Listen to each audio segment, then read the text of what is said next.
All right, welcome to Social Media Trends for Schools 2023. My name is David Kinnan. I'm the Director of Business Development at Higher Education Marketing. Very happy to see you all here. Popular topic, great way to start off the year. Before we begin, I'm just going to go over a few housekeeping questions and then I will turn it over to our speaker. In our platform today, GoToWebinar, we have a questions function. Please use the questions function for any questions you have, and any other comments that you'd like to send, you can use the chat. We will be using the questions function though when we're taking questions. Please note the session is being recorded. Both the slides and the recording will be sent to you later on after the webinar. Without further ado, I'll turn it over to our speaker, Philippe Taza, who is the CEO and founder of Higher Education Marketing. Thank you, David. Hello, everyone. I hope you're having a good start to the new year, to 2023. Hope all of you do well and reach all of your marketing objectives and student recruitment goals. We thought we would start with this topic this year because there's been a lot of evolution, if I can say it that way, in the social media sphere. And we thought it'd be relevant to kick off the year with this topic. So we're going to look at some of the biggest trends we saw last year. Also look at some of the reasons why users are on social media in 2023. Look at specific trends for TikTok, Facebook, Instagram, and YouTube.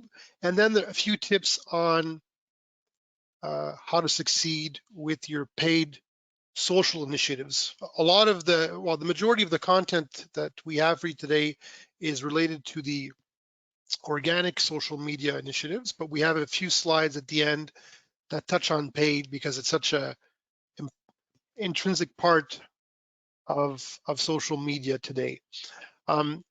I also have a lot of examples to share, so we'll do that through video. Hopefully the sound quality is okay. Sometimes there could be some difficulties with depending on the network and the devices that you're using, but rest assured that all these examples will be in the deck and the slides that we'll send to you. We usually do that tomorrow, so you have the chance to look at the recordings and the actual links of the examples if they weren't clear today during the presentation. So we've got about, I'm going to say about 30 or so slides. So I calculated about 30 or so minutes of content, and we have a few minutes for Q&A depending on the engagement we have today with you. So, all right, let's dive in. Biggest trends. The first one around video isn't a surprise, but short form video became the most effective format for brand engagement on social media. So video, video, video. Number two, influencer marketing. You know, this has been something that's been there for a while now, but the trend has increased. And what's really cool to see is that a lot of marketers are increasing their budget towards that type of marketing in 2023. And the last one, which, you know, it kind of caught me by surprise a while ago. I mean, I've been involved in SEO and search for a long, long time, but if you had asked me when I started my career in 20 years ago, would social be search, I would have answered no. So this is quite interesting. While the web is still the first place to search, users are starting to use social platforms like Instagram and TikTok for search. Social is no longer about connecting with friends and family, but it's also about discovering new things. And when you think about it, I think one factor behind this is that a lot of the younger generations, they're on their phones a lot. They're not on their desktops as much. And when they're on their phones, they're on the social media apps, which is why they're, the search behavior is still there. It's just happening at a different location. So I wanted to start the webinar with a poll. Let me just launch this poll. So have you ever worked with student ambassadors or influencers? If you could take a few moments to give us your feedback on whether or not you have. It would be nice to kind of see where the audience is when it comes to using ambassadors and students influencers in terms of developing your content. Okay, we're getting there. A few more seconds. Okay, I'm going to close the poll and share the results.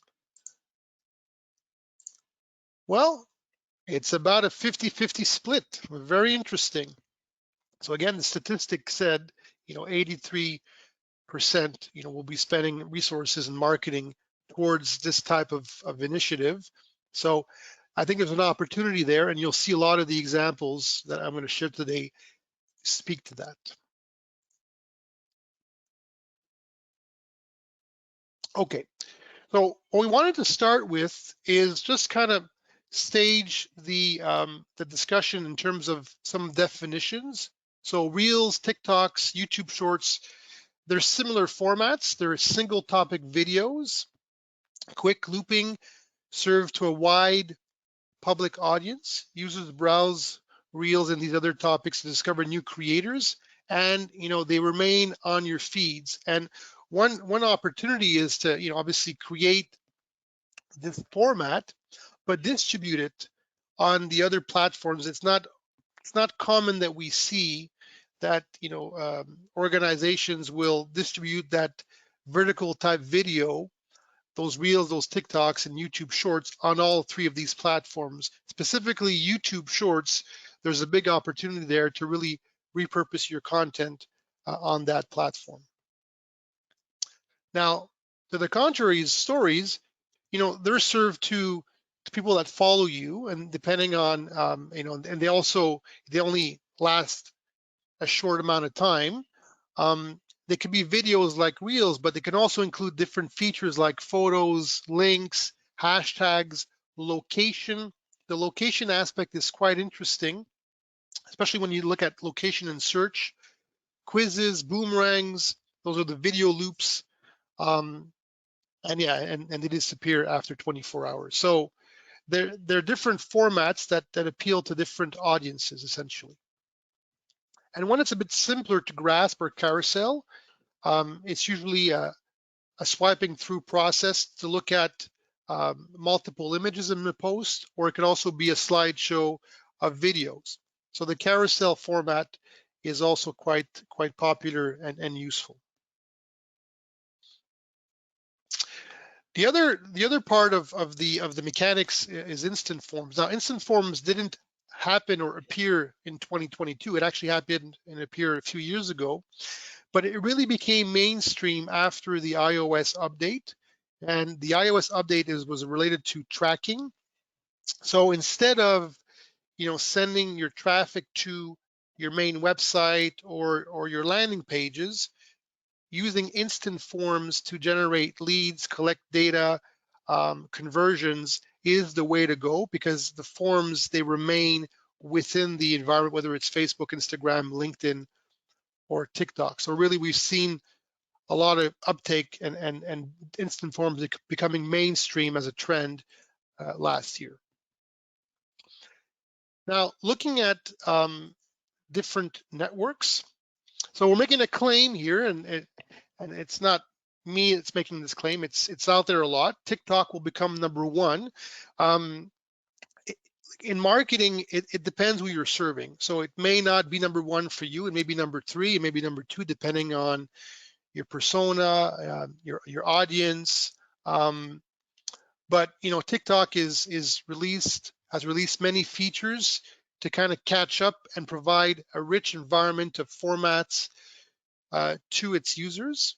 And TikTok is also Chinese owned, and there's Tencent that owns WeChat, and the WeChat environment is really a super app, and perhaps TikTok will become a super app combining local search and other aspects. So yeah, as a claim, TikTok clearly to keep on your radar in terms of initiatives to be utilizing. IG or Instagram preferred app amongst Gen Z. Reels, so important for schools.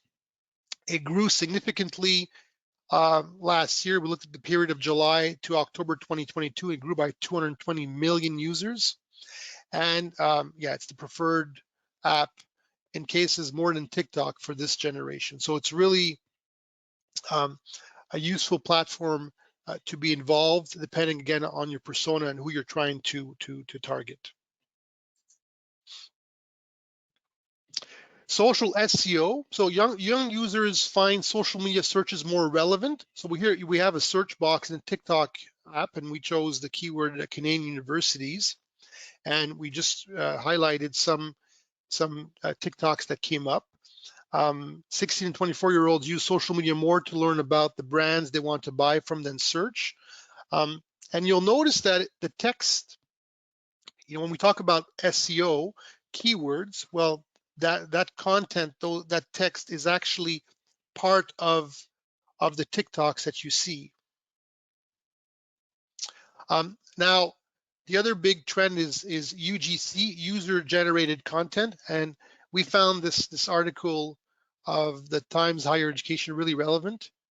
Any university can claim to be the best, but in the end, people will believe the students who study there. So if the message is being shared and created and promoted by your student body, by your alumni, that's what makes it authentic and actually amplifies the marketing of the organization. This is about university, but it could be a language school, it could be a private boarding school, it could be any type of organization in our sector, whether it's an agency.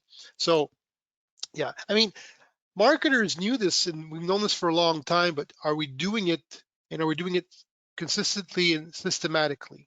That's where this user-generated content is so important. And as a solution, because sometimes brands are concerned about the tone, the messaging, the wording that they're going to use to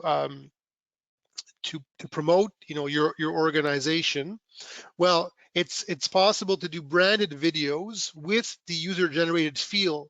So you're the organization is actually producing the piece of content, but you have the actors, which are actually your student ambassadors, and that's a way to kind of compromise and mitigate some risks depending on your own policies at the institution. Because I understand that you can't let loose and let anyone create content and necessarily and believe in it or adopt it, but this could be a solution that you can consider in some cases. So in terms of Facebook trend, AI, artificial intelligence. Now, this is not related to ChatGPT, which is, kind of taking the world in terms of what's coming on board and new trends. But the algorithm of Facebook is working harder than ever, and it will provide and suggest content based on your interests, based on your patterns. So this is really a trend that we're seeing growing, which it creates the importance for creating content so that it can then be fed into the algorithm of Facebook and positioned to relevant audiences based on again their AI environment. And then the Facebook Stories feature has been a big success, and it's likely going to be bigger in the years to come.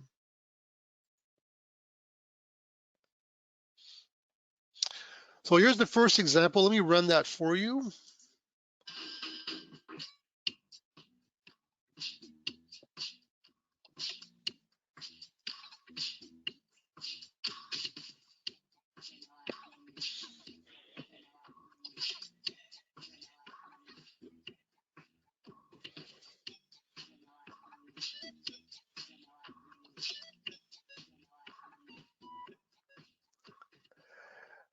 Well, what I can say is that, at 8:15 a.m., it's a bit of an upbeat tune for me, but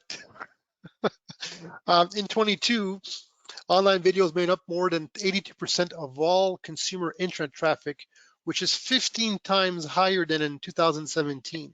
It's really, really significant. After all, 50% of time spent on Facebook is now watching videos. Despite the trend of short-term videos or short-form videos, Facebook is focusing on attracting a wider audience through long-form videos. So there's the place for both short and long, but video, and they don't all have to be produced videos with lighting and sounds and mics. You saw what this university did. It's a collage with a nice little tune, and gets engagement. Now, this one got 1 million views, so it's quite substantial. Oh, this one refused to connect. Let me see if I can reload the browser. Maybe that'll solve the problem. And then, because I like this one.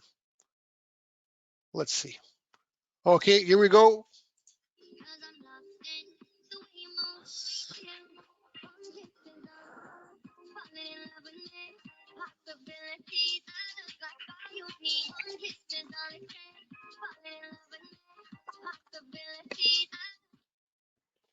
So that was a upbeat song. So a trend for Instagram is the preference for bite-sized content. The average attention span has dropped from 12 to 8 seconds in a matter of 15 years. Now, I don't know if that's a good trend that the attention span has dropped significantly, but it is what it is. And I have a young daughter, so I can relate to this a little bit. On Instagram, there's a clear preference for short posts. 15-second stories and reels with video content have twice the engagement of regular photo posts. This one got 82,000 views.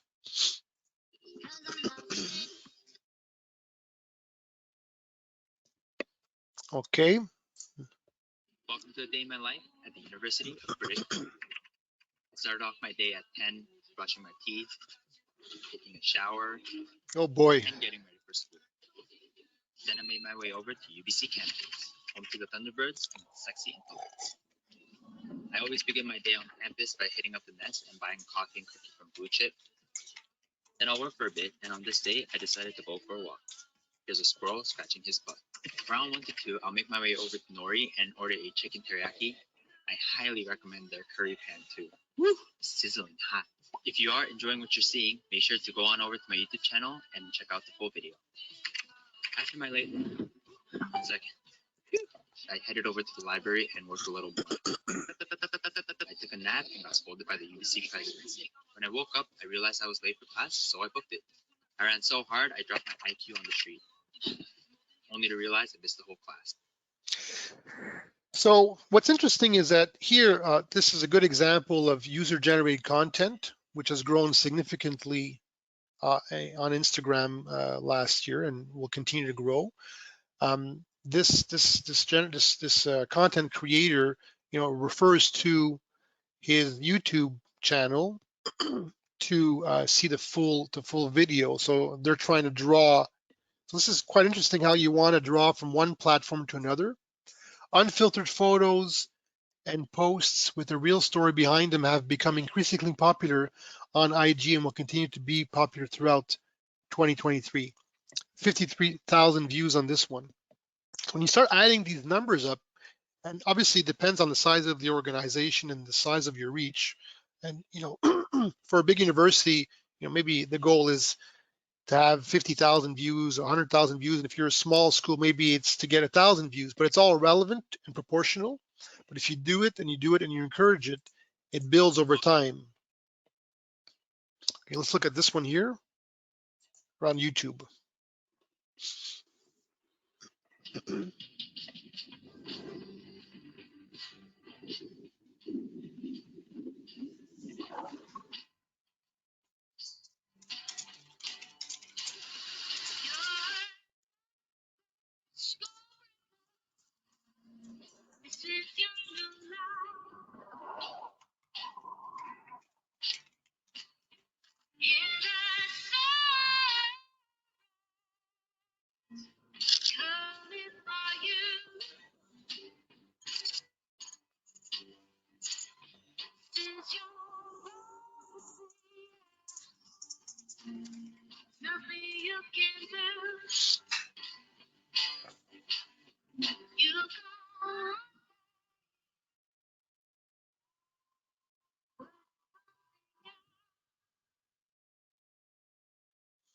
YouTube, 1.7 billion unique monthly visitors, 13.3 billion visits per month, more than Facebook, Wikipedia, Amazon, and Instagram. World's second most visited website.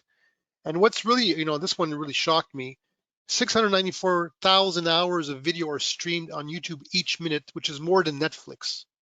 So obviously there's a big audience. YouTube is not dead. Actually, YouTube is stronger than ever. So it's really important to factor that into your strategy. Another video to watch here on YouTube.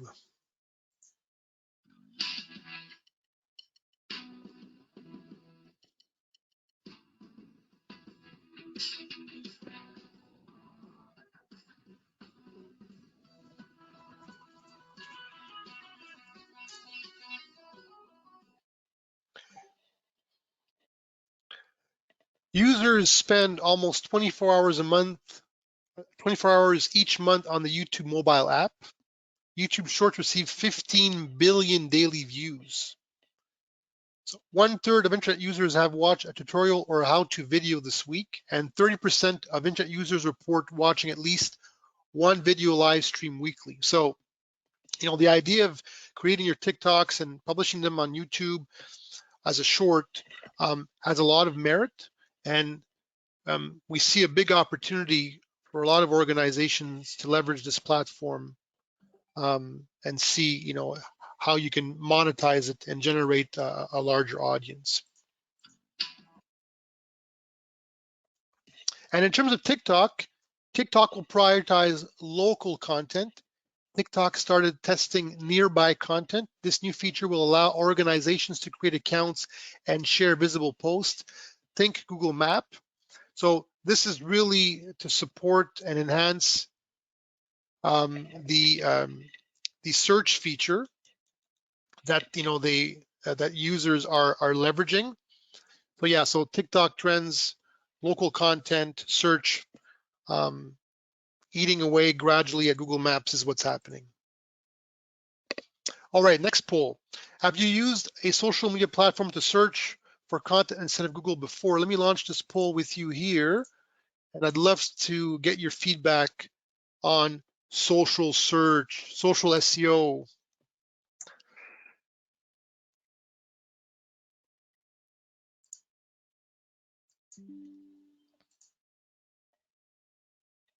Okay, a few more, well, very interesting results. Can't wait to share them with you.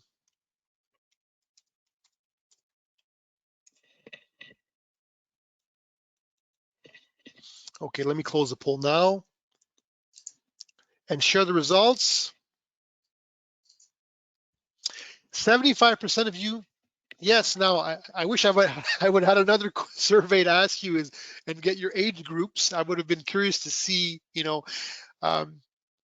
which generation we have and which demographic in terms of age we have on the call. But it's quite interesting to see that, yourselves as consumer are actually following the trends that I've been sharing with you, and that your students are.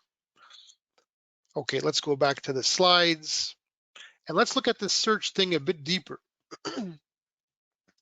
So TikTok before Google, so you saw earlier the search bar, the keyword search bar, and how to choose a college is the keyword we searched with, and we have some results here, and we have many videos, and again you see many of them have some of the keywords in that thumbnail that we see. So let's look at it. Here's a few things that you should consider when you're trying to figure out how to choose a college. The first thing is location. A lot of times this will play a huge role in where you go to college. Sometimes students are ready and motivated to leave the house and go far away from home, and other times you're really taking into consideration that you want to be a drive away from home and you don't want to be a flight away from home. So keep in mind the location and what's most important to you in terms of location and how far away you're okay with being. The second thing is price, and that kind of goes along with location. We all know going out of state can be super expensive, so a lot of times the price might also affect how you're choosing where you want to apply. And the third factor that I think sometimes gets forgotten is the size. There are smaller colleges out there that are really, really good fits for some students. So keep in mind what kind of student you are and what makes the most sense for you. If you're okay with those big lecture classes, or if you're wanting something a little more intimate in a smaller classroom environment. So here, using keyword optimized captions instead of hashtags increased reach by 30% and doubled engagement. So you're creating these videos, think of optimizing them for the right keywords and include some of those statements or captions in the actual video as you see in these examples. Yeah, this is really, if you're spending all the time to create the content, which we all know is time consuming, and we have to organize it with UGCs and all these other variables, other stakeholders, you want to really make sure that they get the most visibility as possible. Here's another TikTok example for you.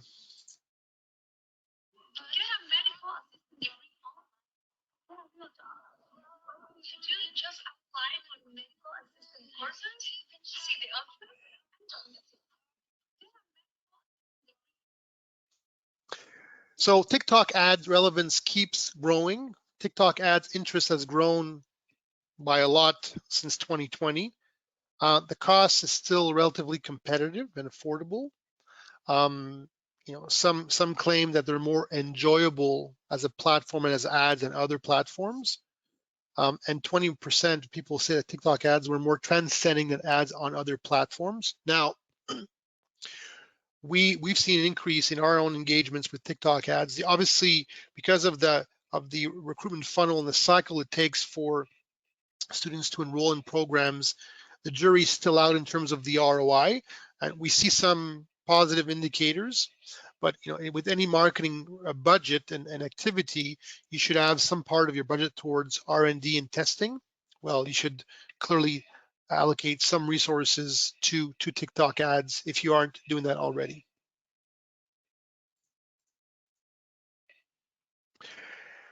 And then Spotify, fastest growing demographic in those aged 13 to 17, 49% increase last year, whereas Meta, Snap, and Twitter all had disappointing 2022. Spotify's ad revenue was up 31% year over year to £300 million.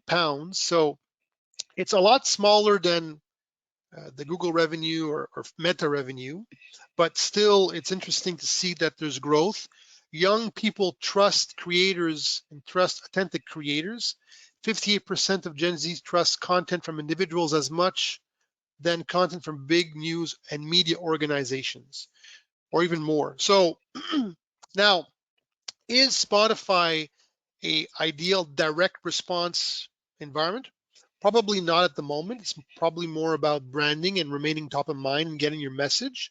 But again, depending on your audience and your personas and your markets, should be and could be something that you want to consider in your initiatives in 2023.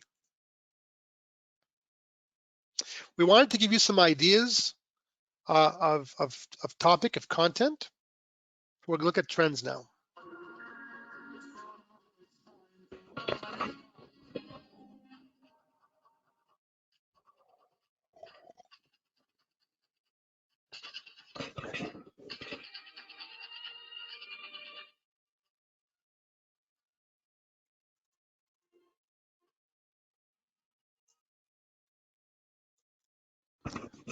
So trends, specific video types appear periodically as trends.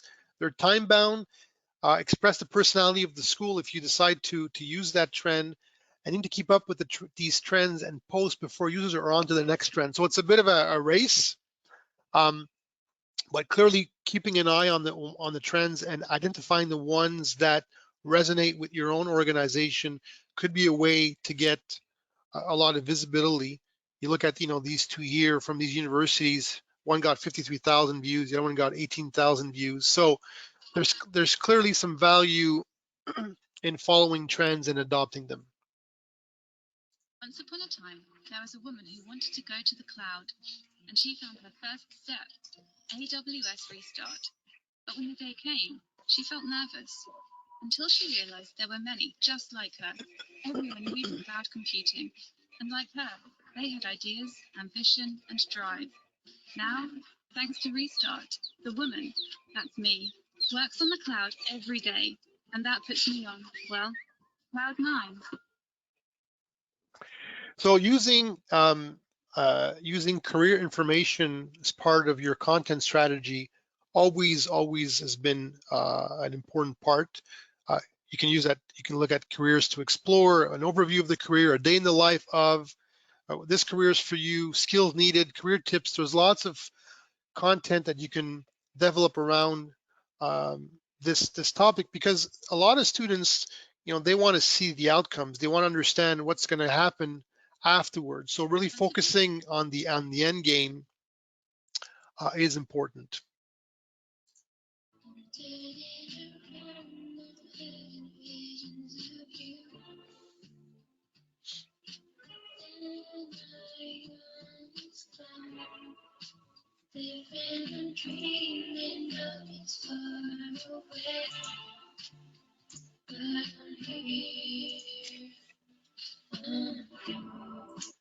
Yeah, so we saw that other one from the UBC example. This is another type of a similar example, a day in the life.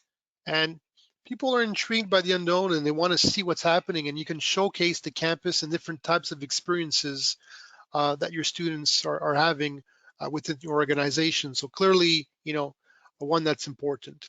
This one I like, yeah. Please don't worry. Why am I saying this? Help me. I'm scared.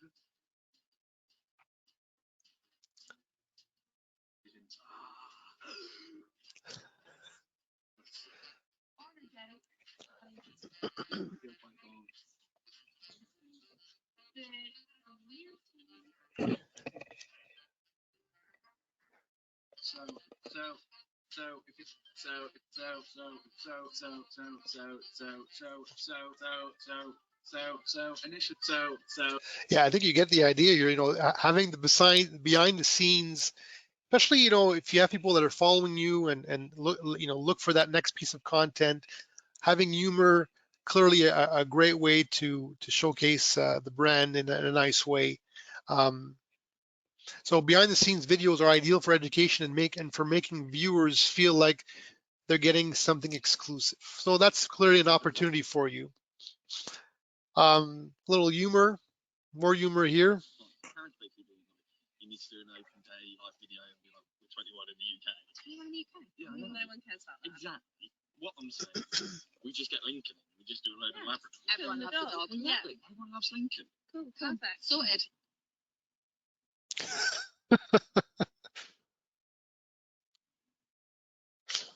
So there's a reason why TikTok is so popular with the under 30 crowd. The short videos are highly scrollable nature and of the app make it perfect for humor. So yeah, this is an interesting example you could do, and they're easy to produce.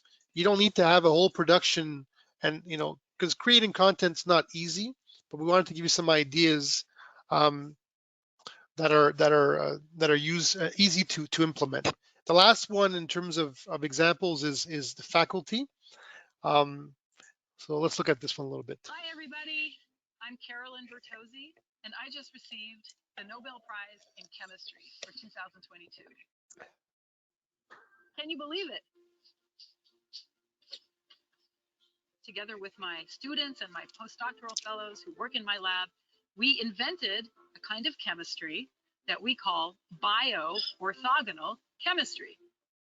Now, those of you that know me well know that my wife's a chemist, so this one, kind of resonated with us at the house, and I had no idea about this new form of chemistry. But showcasing your faculty is clearly an opportunity.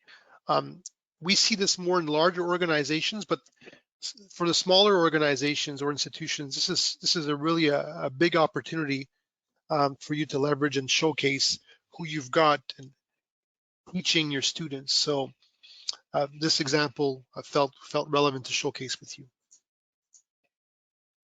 Okay, now a few last slides on advertising on social media. Users need to adapt their campaign structure and targeting to match the Facebook algorithm. So it's changed and it's changing. Fewer campaigns lead to better results.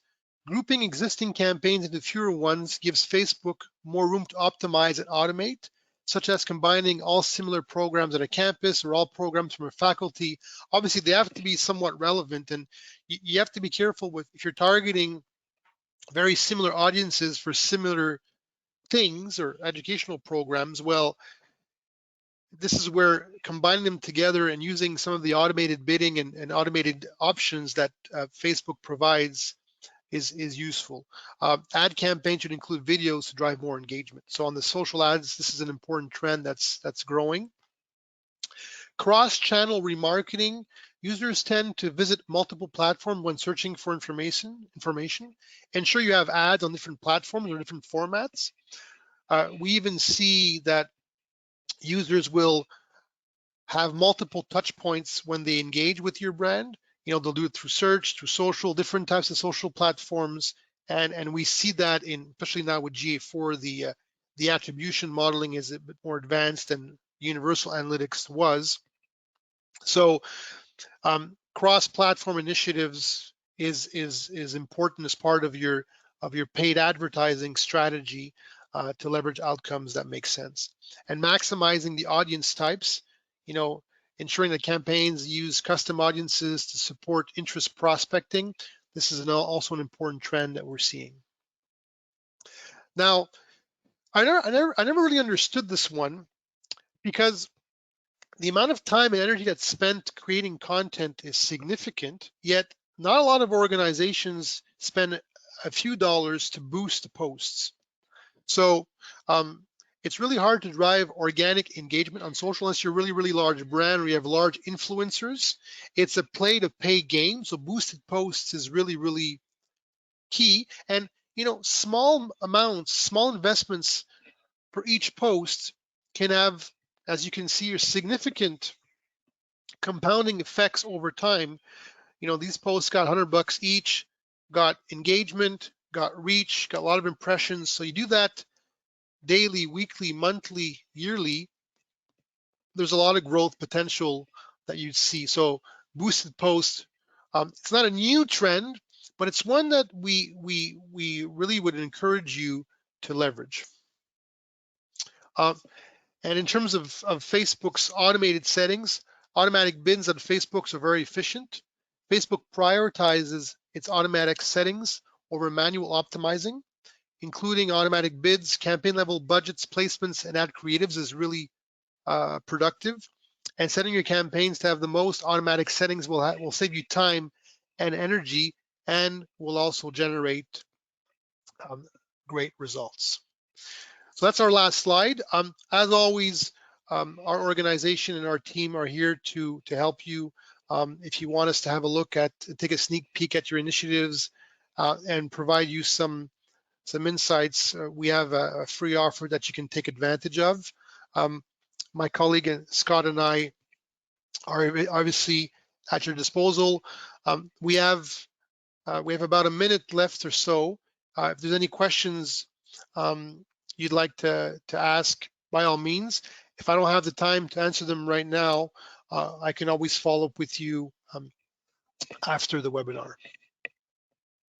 All right, thank you so much, Phil, for that insightful presentation. Lots of great examples, interesting examples and points for 2023. If you have questions, please pop them into the questions function and we will get them right away. Phil, I'll kick us off with a question. You mentioned for social SEO, the importance of the keywords, the keyword phrases in the actual video itself. Do you think the caption also will have an impact, what is written beside that video? Yes. Yeah, I do think any context you can provide to that video for TikTok's algorithm to process, they're clearly reading, their bots and their AI are reading and understanding the topical point of view of your video. So yes, anything you could do to provide some context would be useful. All right. Another question. We've talked a lot in this presentation about video. What would you say is the place now of written content like blogs? It's got a really important place, but the written content and and blogs, that's for organic search. You're talking about a different channel, but obviously long form content is where you do a lot of your research in certain topics and certain content types, and you can then re-leverage and repurpose that long form in different formats. And it's interesting because when you look at a multi-channel deployment for student recruitment, which is what we all should be doing in terms of our initiatives, the days of siloing, I'm only going to do ads here and expect results are really over. You got to do things in a multifaceted way, and organic search and SEO is really important. But it's complementary to what we've seen today. Yes, and while people are watching lots of video online, they're still reading a lot online as well. So it's not a channel, it's not a content form to get rid of. Absolutely not. It should be part of your strategy. Yeah, it really. And organic search, when you look at the traffic of your websites, it's one of the predominant channels of traffic and also conversions.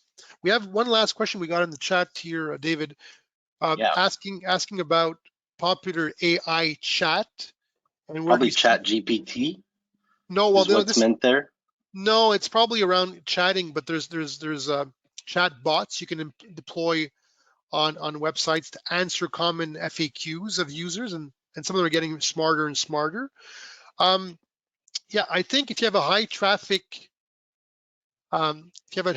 scenario, you can use chatbots to answer some questions of your users that come to your website, as long as you do it the right way and you collect the information and leads. I would think that'd be relevant. He did answer there to say he's wondering what's the impact of Chat GPT Well, we'll on see. recruitment. Yeah, Time will tell. I think we'll leave that one alone for right now. We'll see how things evolve, but clearly it's causing some kind of disruption. We're obviously all quite interested and aware of ChatGPT, and some of my other fellow uh, education marketers, they talk about what's his name, Kyle. I forget his last name now, but he's quite bright, has a lot of great content, and he refers to the job of a marketer is about growing your audience. So ChatGPT might help you create content, but it's also about growing your audience. That's really what it's about. all So right, before we go, I'd like to yes, just tackle a couple more questions. We got some good questions coming in. Question, we got a bilingual channel. Should we post videos with both subtitles in German English, or post two videos, one with German, the other with English subtitles? What do you think about that? I would test it. I think you Mm, test it. That's a good question. I don't have an honest answer based on experience, but I would test it. I would see a few posts one way, a few posts the other way, and look at the statistics. That'd be the best way of answering that yeah, question. great. And one last question. What about peer-to-peer platforms like a chat managed by student ambassadors on university websites? The perfect example of that would be Unibuddy. Yes. What do you think about Unibuddy? Well, I don't have any, shares in their business, but I do feel that the potential learner wants to speak to someone that's had the experience. So the more you can make that connection easier, I think there's a lot of value there. I really do. So again, I would test it to see if it fits within your organization's mindset, policies, and possibilities. But if I were in your shoes, um, I would be doing that. Yes. And just to close us off with that question, there actually is research that was done in the field of education that says that peer-to-peer communication, if a potential student is speaking to a student or a grad, and they feel that that person is just like them, that communication is going to be as impactful as word of mouth from their parents or their friends. If you want to know more about that, you can send us an email. I'll send you the reference. They called it warm communication versus cold, which is from the institution, and hot, which is from friends and family. Thank you so much, Philippe. It was very insightful. Thank you all for your questions. The Thank you. recording will be going out within 24 hours. Thank you for your time, everybody. Look forward to seeing you in 2023. Thank you so much. Bye-bye. Thank you.